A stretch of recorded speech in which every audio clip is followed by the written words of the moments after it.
반갑습니다. 근데 이게 보통 우리가 제목을 내면 시안의 문제점과 개선 대책 이렇게 이야기하는 게 정상적인데, 이번 경우에는 개선을 해가 될 문제가 아니고 처리를 해야 될 문제인 거예요. 그래서 제목을 제가 처리 대책으로 그렇게 잡아봤습니다.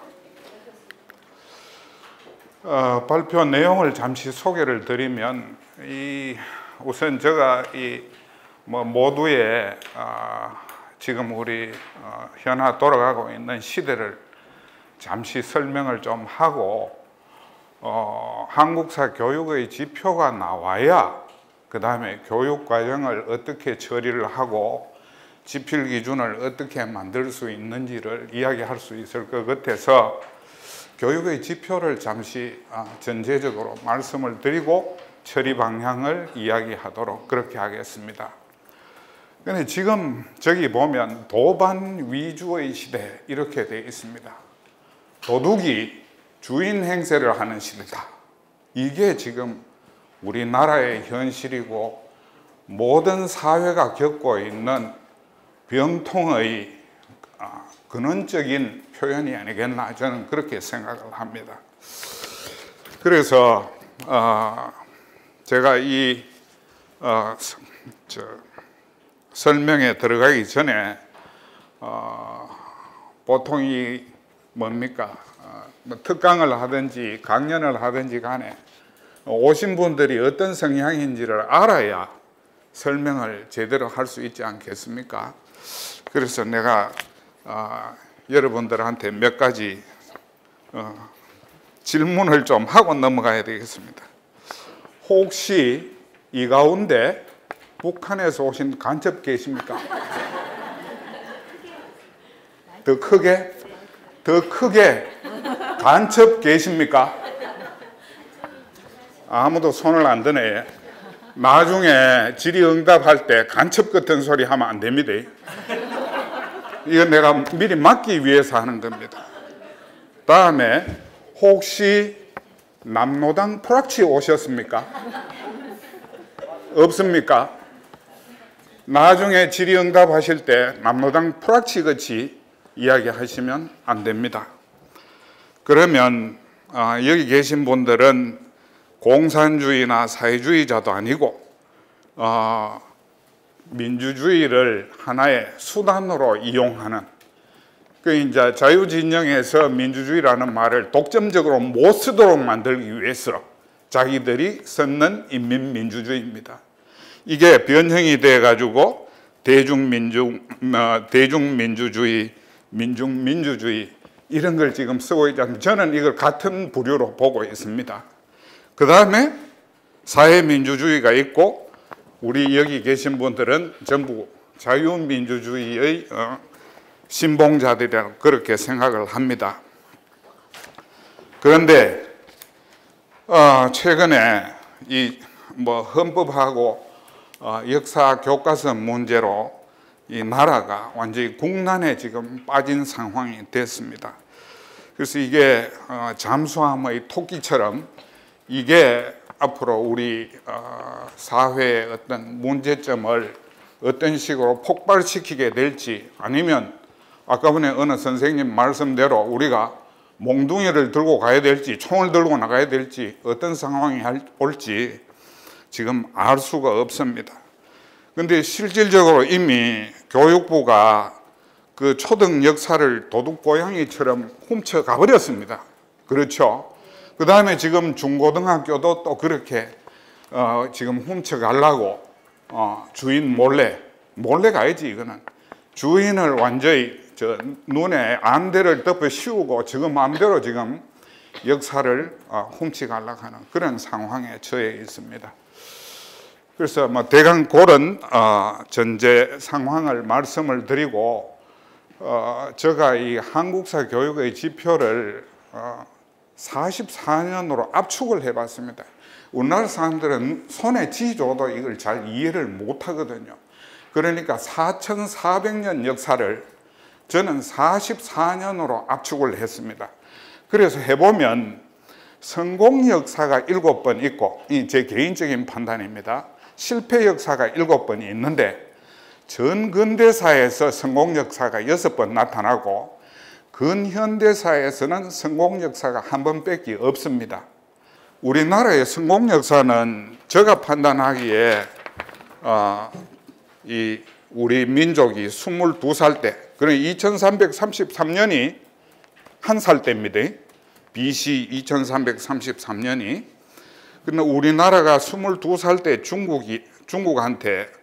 한나라한테 멸망이 됐죠. 이거는 실패사입니다. 그다음에 성공사만 쭉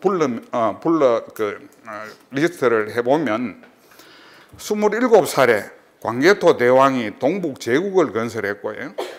29살에 고구려가 수당을 격퇴하고 천하 제패를 했습니다. 그 다음에 31살 때 발해가 해동성국을 만들었습니다. 그 다음에 32살 때 장보고가 동아시아까지 우리 민족의 판도를 넓혔습니다. 34살 때 고려가 삼국 정립을 했습니다. 저는 이 사건이 가장 큰 사건이라고 생각을 하거든요. 고려하고 요나라하고 송나라가 서로 견제하고 하나의 섣발 정세를 이루는 그런 상황이 이루어졌는데, 사실 우리 지금 애들 고등학교 역사책 이런 데를 보면요, 지금 제가 이야기하는 이런 정말로 어마무시한 우리 선조들의 업적을 제대로 애들한테 가르치지를 않습니다. 이 부분은 거의 근성으로 건너뜁니다. 그러고 근현대사로 넘어가는데 이야기를 조금 더 이어보겠습니다. 우리 역사에서 6번째 성공 역사는 우리 나이가 37살 때 조선 세종이 민족 문화를 정립한 거, 이게 우리 성공 역사의 하나입니다. 그 다음에 조선시대에는 제가 꼽기에는 성공 역사가 없습니다. 43살 때 한국이 근대화를 달성한 것이 우리나라 역사에서 7번째 성공 역사입니다. 이 민주화는 근대화에 부수되는 거라고 저는 단순화시키겠습니다.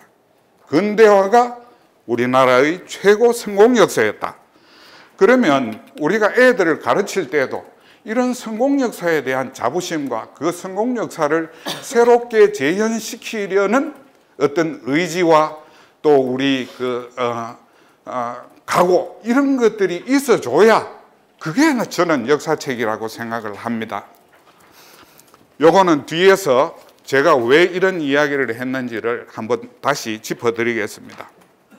그 다음에 국가 생존 전략 참고 국가가 나와 있습니다. 우리나라 같이 소련, 중국, 일본 이런 나라들에 둘러싸인 나라는 정말로 이 국가 운영을 잘 해야 됩니다. 어떤 식으로? 여기에 대비되는 나라들이 있습니다. 이스라엘이 있고요, 폴란드가 있고요, 터키, 그리스, 핀란드, 몽골 같은 나라가 있습니다.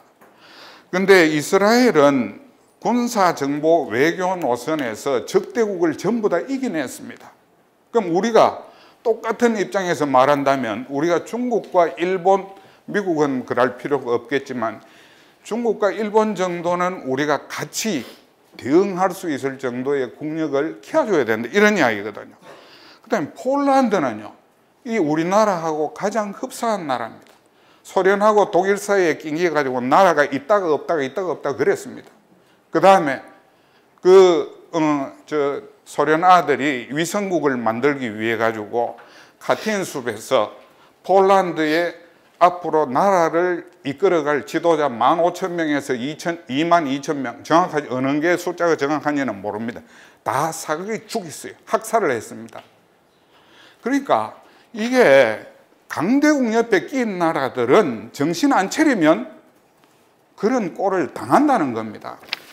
그 다음에 터키나 그리스 이런 나라들은 우리처럼 공산주의와 공산진영과 자유진영의 그 경계선에 있으면서 위협을 겪다가 미국의 도움으로 말하자면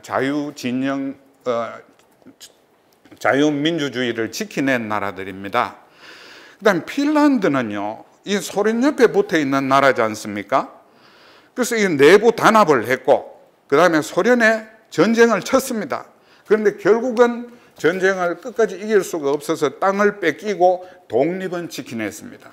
그래서 이 핀란드 사람들은 대단한 사람들인데, 자기들이 소련과 공존하기 위해서 자발적인 언론 검열을, 스스로 언론 검열을 하는 이런 역사적인 어려움을 겪은 나라라는 거죠.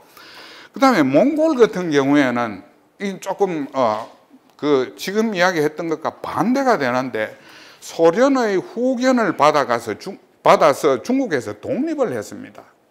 이거는 몽골은 제가 볼 때는 굉장히 슬기롭게 자기 국가 운명을 개척을 한 것 같아요. 근데 여기서 이 사람들은 내부가 흩어지질 않았어요. 어느 한 방향으로 가자는 거지.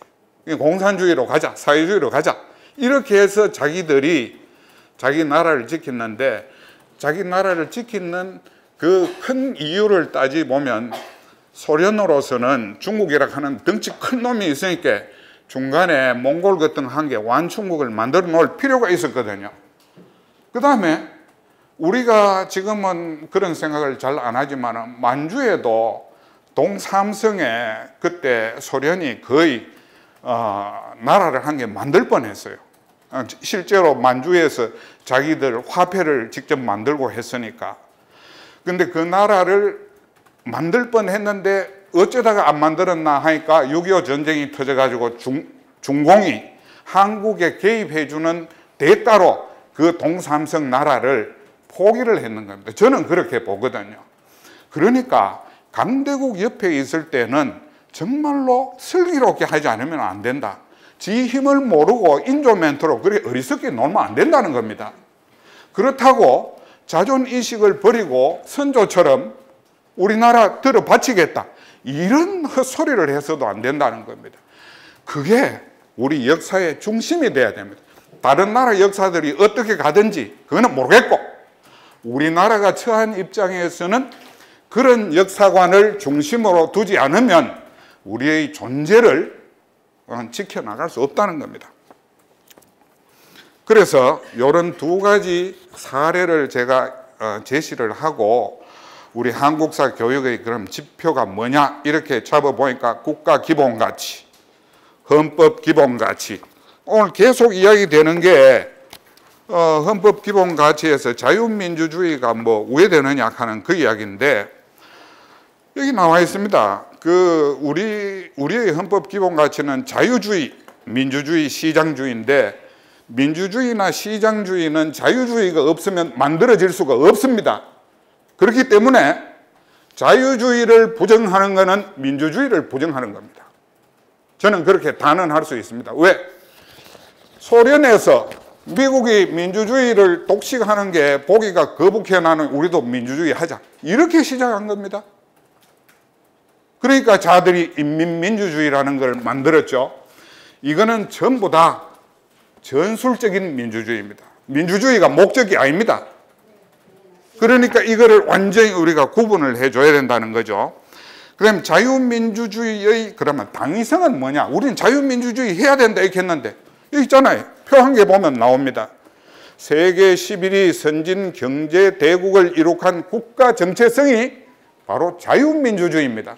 이 표에 보면요, 프리덤 하우스에서 표시를 했는 걸 보면, 여기 보면 일본이 자유도가 96점으로 100점 만점 96점으로 가장 높습니다.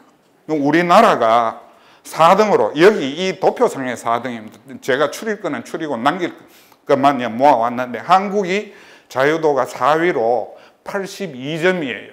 그런데 앞에서 보면 아시겠지만 GNI가 높을수록 자유도가 높습니다.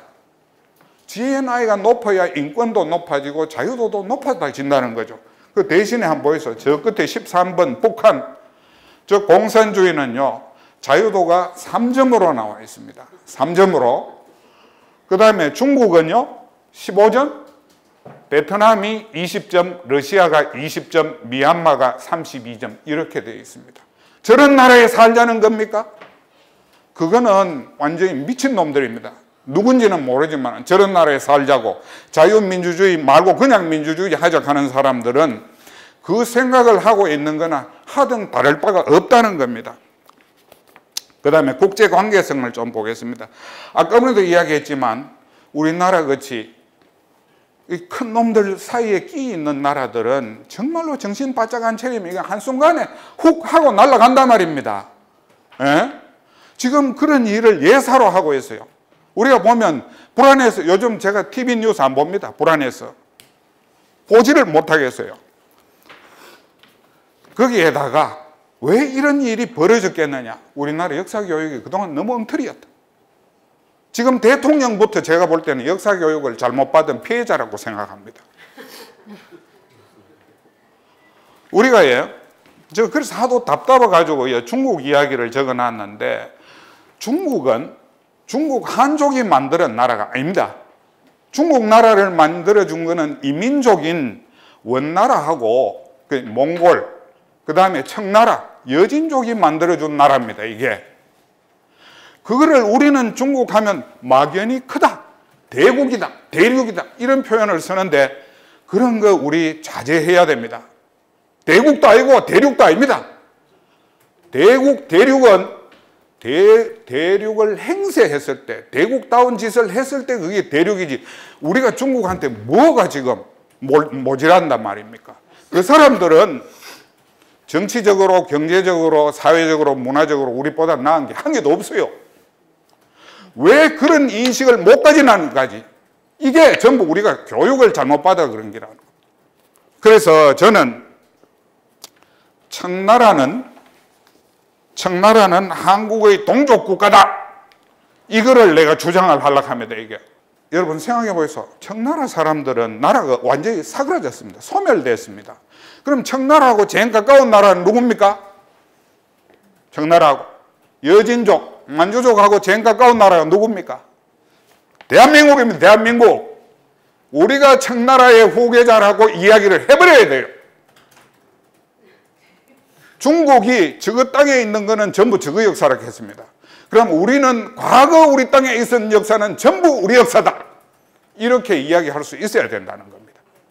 그런 기백이 없으면 큰 나라한테 버티지를 못한다는 겁니다. 그 다음에 중국이 지금 어떤 나라냐, 이것도 우리가 알아야 되겠죠. 50년대에서 70년대까지 전쟁이 아시아에서 7번 났는데 7번 다 중국이 다 개입을 했습니다. 저 사람들이 우리 통일할 때 가만히 있겠습니까? 싸울 준비를 해야 됩니다, 우리가.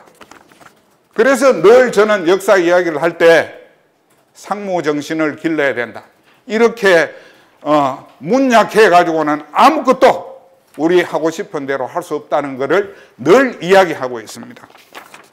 그 다음에 우리 역사에서 생각해야 될 것은 현실성과 실용성인데, 우리나라는 조선시대 이래로 지금까지 계속 탁상공론을 하고 있어요.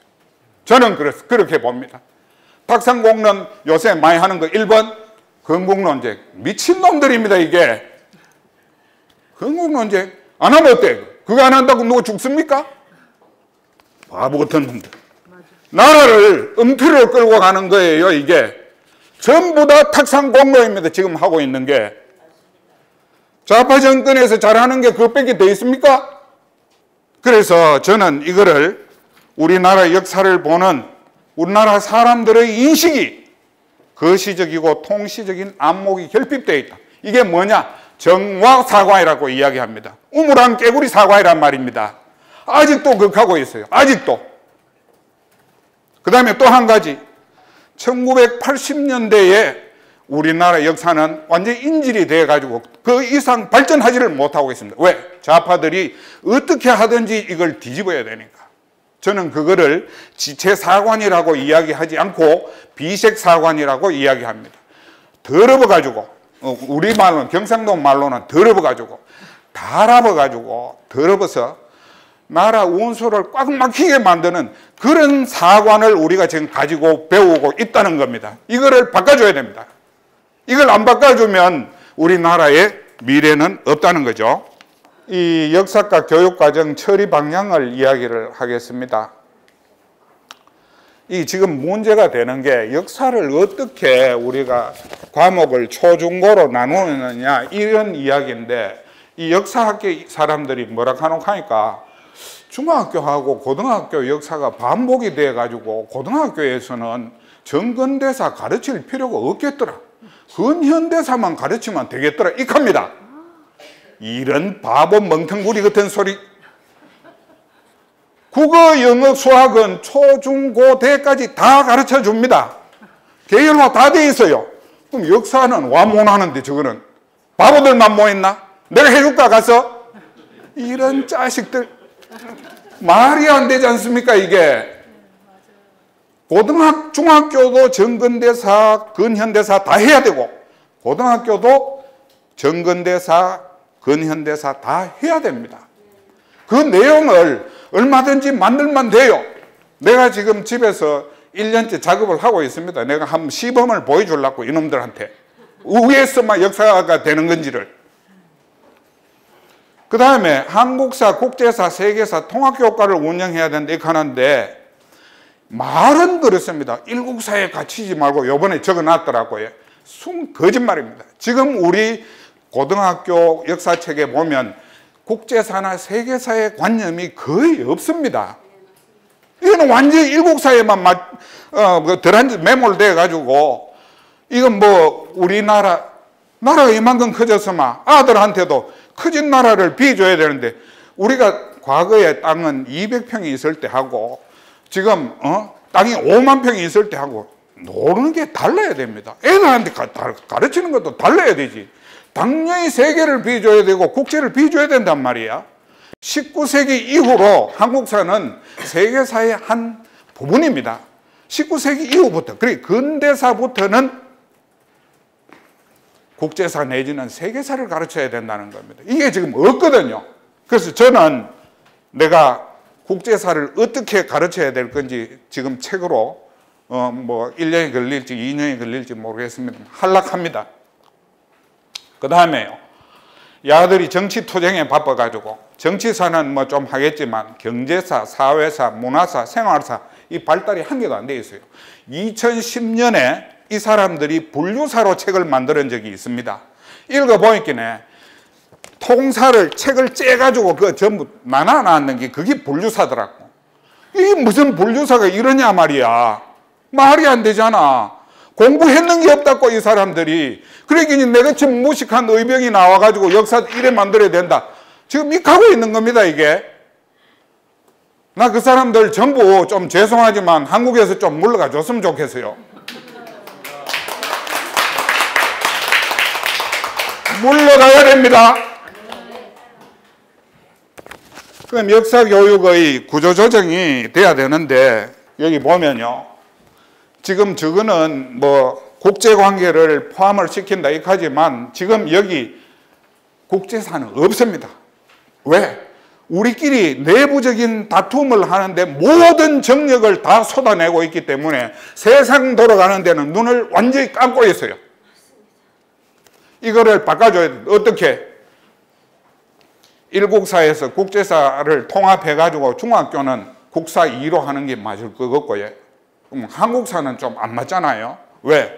한국사는 그래도 근현대에 들어야 한국이니까 국사가 맞을 것 같고, 그래도 고등학교는 일국사에서 국제사를 통합해가지고 국사 3으로 하는 이런 식. 그 다음에 동북아시아사는 필수적으로 알아야 됩니다. 우리가 딴 건 안 하더라도 일본사하고 중국사까지는, 소련사까지는 반드시 알아야 됩니다. 이거 안 하면 안 됩니다. 이거 가르쳐야 됩니다. 이거 나는 그래서 이 책 만들어가 우리 손자들 내가 가르치려고 합니다.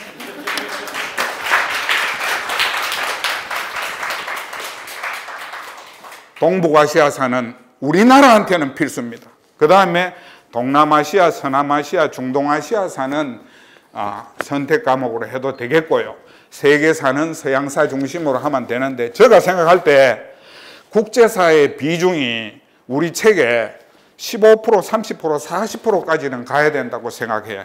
저게 15%가 중학교가 될지 뭐 그거는 정확하게 모르겠습니다만 그 학년이 올라갈수록 그 비중을, 국제 비중을 점점 더 높여가야 된다. 그래서 역사의 인과관계를 보여줘야 된다. 제대로.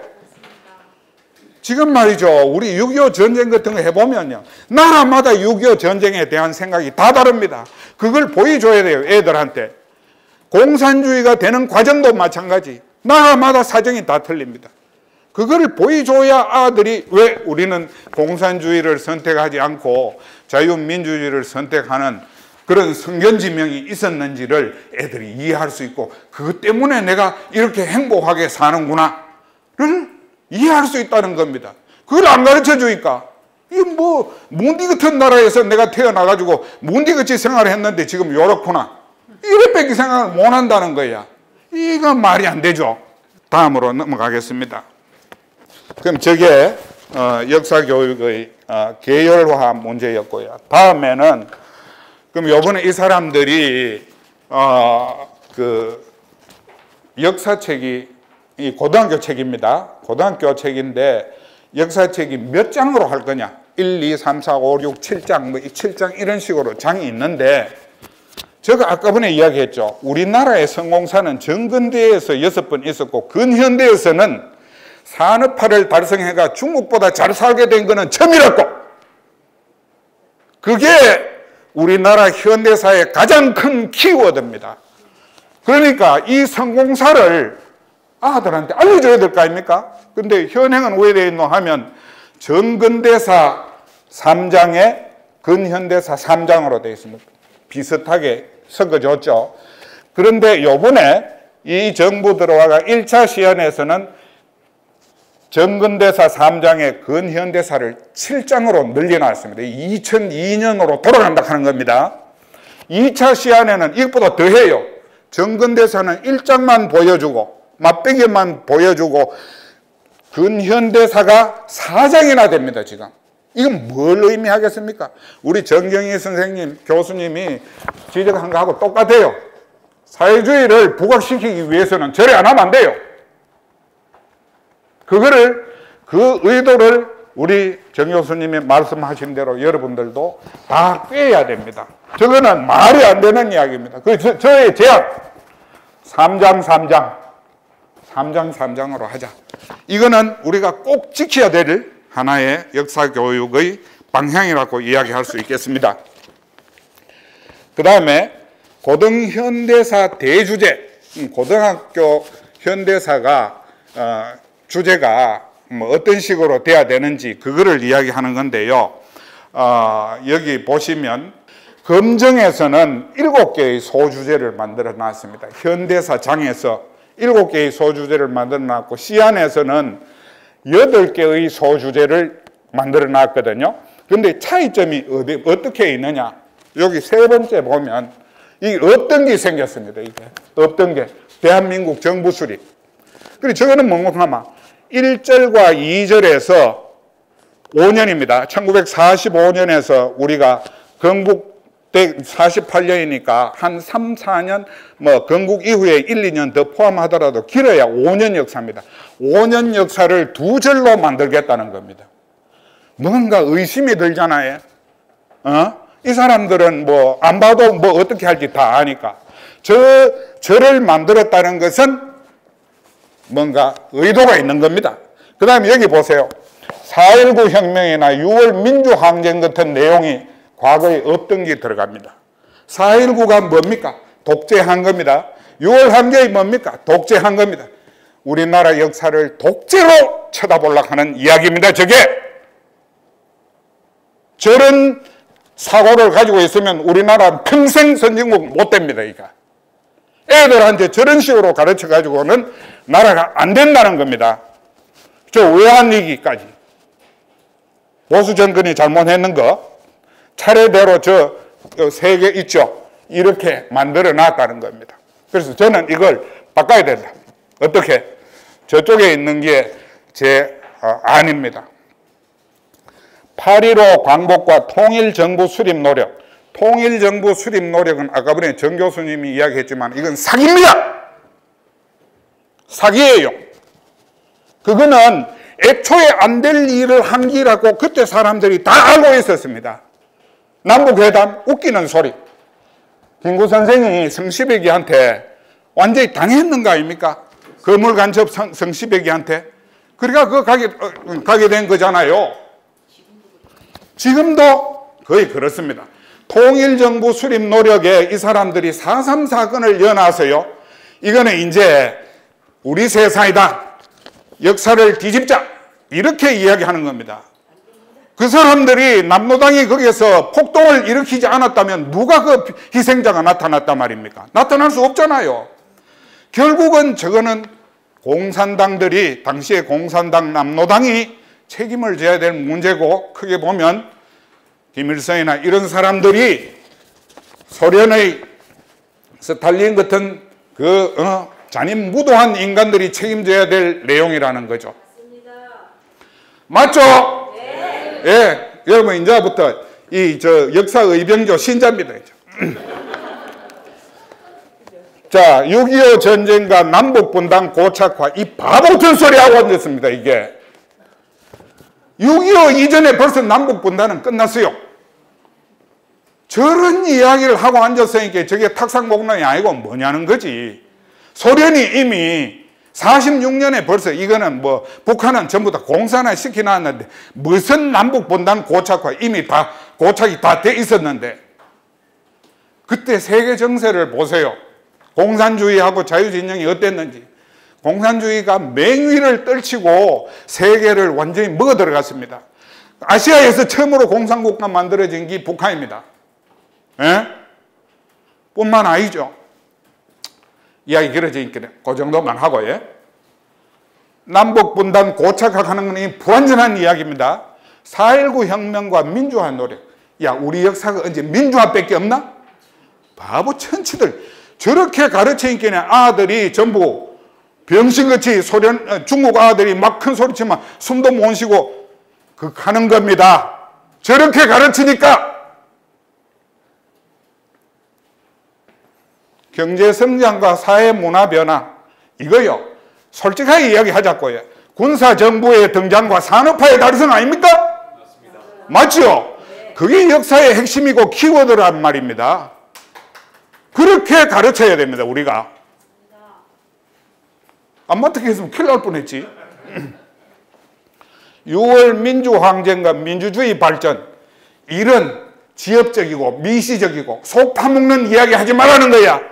중진국 진입과 자유민주주의의 발전으로 절의 제목을 바꿔줘야 됩니다. 그렇죠? 네. 저렇게 해야 됩니다. 그게 올바른 교과서입니다. 그래야 아들이 세상을 바라봅니다. 세상을. 이거 뭐 만날 6월 민주항쟁 뜯어보면 뭐 그것은 뭐 계속 살인하고 밥이 납니까? 아닙니다. 우리가 해야 될 일은 아주 많습니다. 그 다음에 외환위기와 사회경제적 변화, 이것도 제가 볼 때는 그야말로 곰팡내 나는 소리라는 거죠. 어떻게 해야 됩니다? 선진국 도약과 세계화 시대의 굴곡으로 바꿔줘야 됩니다. 남북 화해와 동아시아 평화노력이라고 이야기했죠. 이런 거짓말이 어디 있습니까? 역사책은 거짓말로서도 면책이 되는 겁니까? 안 됩니다. 안 되죠. 이거 말이 안 되잖아요. 저는 이렇게 써야 된다고 생각합니다. 북한의 파탄과 통일 안보 정책의 공전. 맞죠? 맞죠, 이게? 저게 맞습니다. 북한의 파탄과 통일 안보 정책의 공전이 우리가 지금 북한 주제에 달리는 제목이라 해야 됩니다. 동북아시아의 갈등과 협력은 설명 안 해도 되겠고요. 소제목도 저는 이렇게 했으면 좋겠어요. 8.15 해방과 남북분단, 남북분단 고착화는 없습니다. 북괴 정권 출현과 대한민국 건국, 이게 맞습니다. 맞습니다. 그렇죠? 네. 북괴 정권이 출현됐기 때문에 대한민국이 그 다음에 정권이 나온 겁니다. 그렇게 이야기를 해줘야 됩니다. 그래서 여기에 보면요, 국제사회의 시각이 없습니다. 전부 내부적으로 헐뜯는 이야기밖에 안 한다는 거죠. 근데 제가 지금 제시한 거는요, 냉전, 산업화, 중진국, 선진국, 동북아, 이런 단어들은 국제하고 비교가 안 되면 설명이 불가능한 내용입니다. 중진국이 기준 없이 중진국 될 수 있습니까? 선진국이 기준 없이 선진국 될 수 있습니까? 될 수 없잖아요. 그러니까 애들한테 그렇게 세계를 보여줘야 된다는 겁니다. 그래서 여기 우리 이 표와 우리 역사책에는 없습니다. 1960년에서 2016년까지 1인당 GDP 변화되는 걸 보면요, 이게 바로 천지개벽이고 우리나라 역사 이래 최고의 작품입니다. 우리 후진국 시대 볼까요? 1950년에 한국의 1인당 GDP가 아까 전에 정영인 선생님은 60달러 했지요. 아시아 선진국 필리핀의 3분의 1이랐습니다. 그렇죠? 그 다음 개도국 시대 1969년에 우리가 필리핀을 추월했고 77년에 일본 다음으로 부유한 말레이시아를 추월했습니다. 그 다음에 중진국 시대 1990년에 6,516달러를 했는데 세계 평균은 1.5배입니다. 선진국 시대 2010년에 22,000달러인데 세계 평균은 2.3배입니다. 이걸 보면요, 결론은 여기 있잖아요. 1960년에 미국에 우리가 국민소득이 19분의 1밖에 안 됐는데 2016년에는 2분의 1로 우리가 성장을 했어요. 일본의 3분의 1이다가 지금 1.4분의 1로 줄었고 필리핀은 1.7분의 1이다가 10.7배로 우리가 늘어났거든요. 이것보다 더 잘한 게 어디 있어? 역사가 말이야, 모든 살독에서 인심난다 했잖아요. 모든 역사는 돈주머니에서 나오는 겁니다. 지금 트럼프 움직이는 거 보고 중국 움직이는 거 보세요. 모든 게 돈으로 가 있습니다. 그런데 이 사람들 뭐라 하는지 압니까? 외형적 경제 성장에 치중한다고. 말이 안 되잖아, 말이. 돈 없으면 어디 가라 누가 알아주는데 우리나라 여건이 왜 세계 1등 됐는데 우리나라가 먹고 살만하니 여건이 1등 되는 거지. 장한 야들 말이야. 그 탁상공론 하는 데는 내가 기가 막히게 가지고. 그래서 여기에 늘소주의 일어났습니다. 외형적 경제성장 치중했다고 비판을 하거든요. 그런데 자유도와 인권, 복지 이런 걸 한번 생각해 보시라고요. 우리 여권을 생각해 보시라고요. 그래서 늘소주의, 자들은 늘 냉소주의. 그래가지고 일하는 사람 등들이 칼이나 꽂고 몽둥이로 머리 쳐가지고 머리 까지도록 만들고 나라 거꾸로 만드는 거. 정치는 국민 민복을 위해서 있다고 이렇게 이야기를 하죠. 저는 그렇게 생각 안 합니다. 정치는 국회민고를 위해서 있는 겁니다. 이게 국가에 해를 입히고 민생을 고통스럽게 하는 게 바로 정치입니다. 나 우리나라 소위 정치한다 하는 사람들 내가 굉장히 혐오를 하거든요. 이 사람들이 정말로 우리나라 애국자는 내가 볼 때 이승만, 박정희 정도밖에 없어. 딴 사람들은 애국심이 부족해. 이제는 애국심이 부족하다 못해가 아예 나라를 거꾸로 어디 갖다 줄락해. 이거 선조하고 뭐가 다르노 말이야. 그 다음에 미국하고 막 싸울락해. 이거 인조하고 뭐가 다르냐 말이야. 지혜롭게 싸워야 될 거 아닙니까? 지혜롭게. 거기다가 돈은 흥청망청 주인공 누굽니까? 연산군입니다. 나는 지금 이 세계에 삼중파도가 왔다고 생각합니다. 지금 우리나라에 연산군 시대, 인조 시대, 선조 시대 세 개가 한꺼번에 왔단 말이야. 지금 우리가 그런 위기 상황에 있다는 거야. 소주제별 성취 기준 학습 요소가 나와 있는데 여기 이야기했는 건 앞에서 이야기했는 거하고 같습니다. 정경희 교수님이 말씀하신 내용이 바로 이겁니다. 근데 여기에 제가 또 문제가 있다고 생각하는 게 저 쭉 있거든요.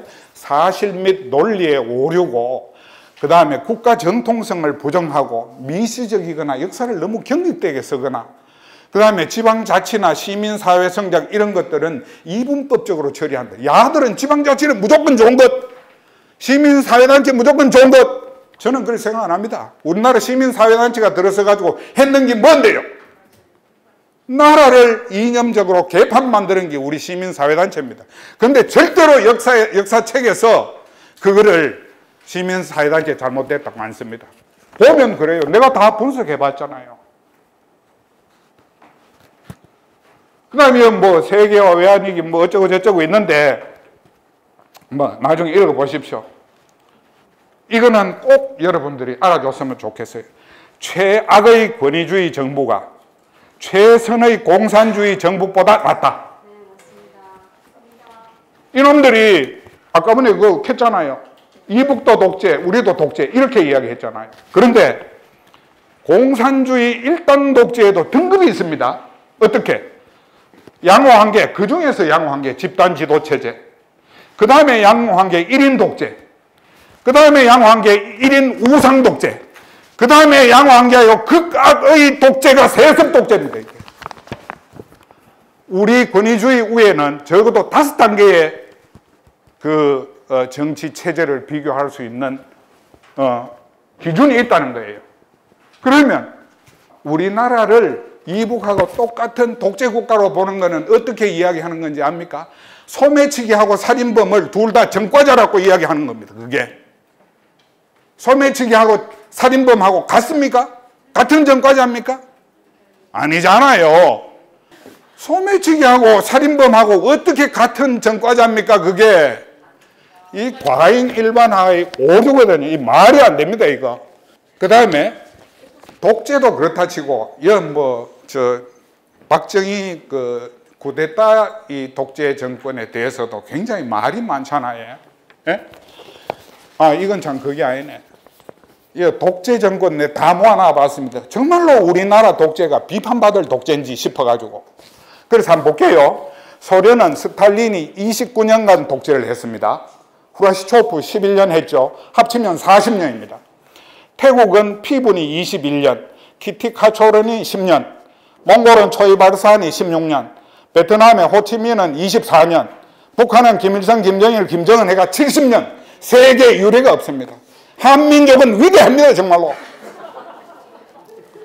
인도네시아는 수카르노 18년, 수하르토 32년, 중국은 모택도이 28년, 등소평이 20년인데 등소평이는 지가 현직을 안 가 있었거든요. 그러니 독재자 명단에 안 올라가는 겁니다, 저게. 그 다음에 이라크는 놔두고 미얀마, 내윈 26년, 시리아하고 북한이 친한 줄 압니까? 똑같거든요. 저도 부자 세습 독재야. 아사드 1, 저 아버지. 아사드 2, 지금 있는 거, 아들. 이 둘이 합치면 47년 독재했습니다. 그 다음에 캄보디아, 이란 호메이니, 말레이시아 마하티르 22년, 우즈베크 카리모프 25년, 라오스 캄타이 14년, 파키스탄 아유프칸 11년, 터키의 국부 아타티르크 15년, 15년 했는데 죽어가지고 더 못했습니다, 이분은. 포르투갈의 살리가르 40년, 프랑코 40년, 유고 티토 36년. 왜 했단 말인데? 독재 좀 하면 그게 나쁘나? 제 생각은 이겁니다. 그 시대에는 어쩔 수 없었어요. 저거는 거쳐가지 않으면 안 되는 민주화의 과정이었다. 그래서 저는 감히 단언을 합니다. 우리나라 자유민주주의 발전에 가장 큰 기여를 한 사람은 누구냐? 이승만과 박정희라고 생각합니다. 이승만은 이념을 그때 공산주의가 유행할 때 우리만 자유민주주의 들고 와가지고 완전히 성공을 시켰잖아요. 이분은 우리나라 지금 역대 대통령 중에서 가장 석학입니다. 아는 게 제일 많다고. 그 뒤에는 깡통들이 많았어요. 그래야 IMF도 나고 그랬잖아요. 박정희는 자유민주주의를 할 수 있는 기초를 만들어준 분입니다. 전두환 욕은 많이 먹지만 담임했는 거는 그래도 아주 잘한 겁니다. 담임 안 하고 나 2분 하겠다 이렇게 하면 왜 했을 낀데? 그러면 어느 놈이 죽든지 말든지 그래 됐을 거 아닙니까? 나는 전두환 대통령이 담임해 준 것만 해도 우리나라 민주화에 기여한 부분이 있다라고 생각하는 사람입니다. 크게 보면 봤잖아요. 세계 각국이 전부 독재를 해. 독재 안 하는 나라가 없어서 이 전제 정치에서 바로 민주 정치 간다 하는 거는 말이 안 되는 겁니다. 이게 본래가. 그 다음에 쿠데타 볼게요. 인도네시아 2번, 미얀마 2번, 캄보디아 2번, 태국 20번, 라오스 9번, 필리핀 4번, 터키 8번, 한국 2번 쿠데타 했습니다. 쿠데타 이거 보편적인 현상입니다. 역사에서 피해갈 수가 없는 일이라. 요건 아시아만 모아놨지 세계 다를 모으면 이것보다 쿠데타가 훨씬 많고 지금 2013년에 태국에서 쿠데타가 났습니다. 현재 진행형이라. 그런데 쿠데타는 그러니까 당연히 있을 수 있는 현실이다. 어쩔 수 없는 현실이다. 이렇게 생각해야 돼. 그럼 한번 생각해 보시다. 독재자 미워하고 쿠데타 했는 사람 미워한다 하면 우리가 김정은이 뭐라고 만나야 됩니까? 저거 독재자고 쿠데타 했는 놈하고 한 개 진배 없는데 그 다음에 시진핑이 만나려고 와 그래 기고 갔습니까? 저거 독재자인데 저거 조상은 욕하면서 나무 조상은 욕 안 해? 말이 안 되잖아. 이게 역사적인 객관성이 없다는 겁니다. 역사적인 객관성이. 그래서 우리 그 선대의 권위주의 통치했는 분들 너무 괴롭히지 말았고 편안하게 살도록 좀 놔두라고. 역사에는 망각이 있어야 됩니다. 내가 우리 마누라 100이면 100가지 다 좋아합니까? 아닙니다. 아닙니다. 내가 좋아하는 거는 60가지, 싫어하는 거 40가지 있습니다. 어느 사람이나 다 똑같다는 거지. 어느 정권이나. 그나마 우리 전체적인 역사의 흐름으로 봤을 때 그때 당시에 쿠데타 좀 하고 독재 좀 하는 거 이거는 세계 보편의 현상이다. 이렇게 해석을 하고 이분이 잘못은 했지만은 그래도 잘한 게 많다. 이렇게 이야기해야 될 거 아닙니까? 모택도이 같은 아는 정말로 나쁜 짓을 했는데도 등소표이가 완전히 복분시켜 줬잖아요. 지금 중국 돈에는 전부 모택도이밖에 없습니다. 그래서 보면 태국이나 필리핀이나 터키 같은 반공국가에서 쿠데타가 많이 일납니다. 왜? 공산주의를 막아야 될 거 아닙니까? 우리도 그 중에 하나야. 그러니 군사정변 발생 사실 이것보다는 집권 결과에 주목하는 것이 역사를 보는 통시적이고 객관적인 눈이다. 저는 그렇게 주장하는 겁니다. 지필기준 이거 노무현, 이명박, 박근혜, 문재인 우리는 자간 이건 뭐 옛날에 그 참 이상한 이야기 있던 정권만 잡으면 무슨 지랄을 해. 정권만 잡으면 이 전부 다 말이에요. 왜 이렇게 하는지 모르겠어요 이거. 그래서 이거는 예, 뭐 그렇습니다. 이거 시안도 볼 거 없어요. 시안의 지필기준 보면 이거는 완전히 정신병자 수준이다. 저는 그렇게 생각합니다. 여기 보면 옹색하고 미시적이고 부정적이고 방향을 착오하고 내부지향 우리가 지금 어떤 나라인데 세계 10위의 경제 대국이 말이야 내부 우리끼리 머리 터지게 싸우는 그 이야기로 역사책을 다 채워야 되겠느냐는 거지. 그래서 제가 이렇게 적었습니다. 한강의 기적 후진국에서 개도국으로 하는 소단어는 이렇게 적어줘야 된다. 이렇게 적었습니다. 다른 내용들도 이렇게 지필 기준을 이렇게 만들어줘야 된다라고 저는 주장을 한 겁니다. 그래서 이게 결론입니다. 결론은 역사교육 정상화 논의를 선행해야 되고 역사과 교육과정 구조 전면 재검토 이거 뭐 정권 바뀔 때마다 막 계속 이리 디비있다가 저리 디비있다가 이거 안 된다는 거죠. 그 다음에 요번 교육과정 및 지필 기준 시한 이거는요 2년 연기를 해야 돼요. 역사에 대한 최소한의 A입니다. 좀 제발 건드리지 말았고 왜 그래 건드리는 뭔디 나가 씻어줘진다 하니만은 정말로 역사책 노선 이리 디비고 저리 디비가지고 아들이 정신을 못 차리겠어 지금. 좀 2년 동안 좀 놔둬란 말이야. 2년 동안 최소한 이게 막 전부 엉터리입니다. 이게 보면 요번에 교사 설문조사가 있어요. 시안을 만드는데 그 보면 전부 유도 질문, 암시 질문입니다. 이거는 설문조사할 때 유도 질문이나 암시 질문 하면 안 되거든요.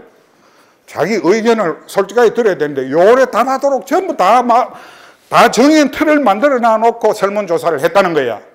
그 다음에 이 185명이야. 말도 안 되죠. 그래서 이 우리 역사 교과서 이 문제는 뭡니까? 현행 검정 교과서의 문제점을 도출해 가지고 거기서부터 개선 방향을 만들어 가야 된다. 근데 내 말 듣겠습니까? 안 듣겠죠? 난 안 듣는다고 생각합니다. 그래도 우리는 계속 이 이야기를 할 겁니다. 네, 죽을 때까지 할 겁니다.